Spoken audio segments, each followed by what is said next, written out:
திராவிட முன்னேற்றக் கழகத்தில் மிக முக்கியமான எம்பியாக இருக்கக்கூடிய கனிமொழி அவர்களை மிகப்பெரிய ஒரு அவமானப்படுத்தும் விதமாக தனியார் நிகழ்ச்சியில் கலந்து கொண்ட பொழுது தமிழகத்தில் நடக்கக்கூடிய சட்ட ஒழுங்கு, தமிழகத்தில் நடக்கக்கூடிய கொலை கொள்ளை சம்பவங்கள், கள்ளச்சாராயம் ஒன்று விடாமல் 2021 தேர்தலுக்கு முன்பாக கனிமொழி சொன்ன எந்த ஒரு வாக்குறுதியையும் தற்பொழுது வரை நிறைவேற்றவில்லை. முன்பு இருந்ததை விட மிக மிக மோசமான நிலைமையில் தமிழகம் இருப்பதாக அப்பகுதி மக்கள் கனிமொழி அவர்களை கடுமையாக கண்டித்துள்ளார்கள்.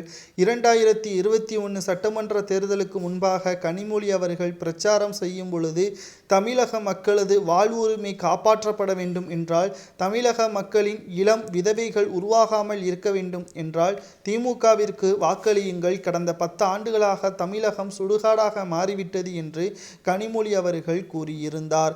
ஆனால் தற்பொழுது கனிமொழி அவர்கள் ஆட்சி அமைந்துவிட்டது. சுமார் 11 தேர்தல்களில் வெற்றியடைந்து விட்டது திராவிட முன்னேற்ற கழகம். ஆனாலும் தமிழகத்தில் இதுவரை தமிழக மக்கள் சந்தோஷமாக இருக்கிறார்களா? கடைசி நேரத்தில் திமுகவினர்கள் கொடுக்கின்ற பணத்தை பெற்றுக்கொண்டு திமுகவினர்கள் வெற்றியடைந்து வருகிறது. ஆனால் திமுகவினர்கள் சொன்ன வாக்குறுதிகள் மட்டும் இன்று வரை நிறைவேற்றவில்லை. மின்சார கட்டணம் உயர்வு, கள்ளக்குறிச்சியில் கள்ளச்சாராயம் குடித்து உயிரிழந்தவர்களது எண்ணிக்கை 67. அவர்களுக்கு கொடுக்கின்ற 10 லட்சம் ரூபாய் நீதிமன்றத்தில் வழக்கு நிலுவையில் இருப்பதால் அதிலும் பிரச்சனை. குறிப்பாக ஆம்ஸ்ட்ராங் அவர்களது படுகொலை என்று ஒன்றொன்றாக கனிமொழி அவர்களிடம் கேள்வி கேட்ட பொழுது எந்த ஒரு பதிலையும் தெரிவிக்காமல் அங்கிருந்து சென்ற காட்சிகள் இணையதளங்களில் வைரலாக பரவி வருகிறது.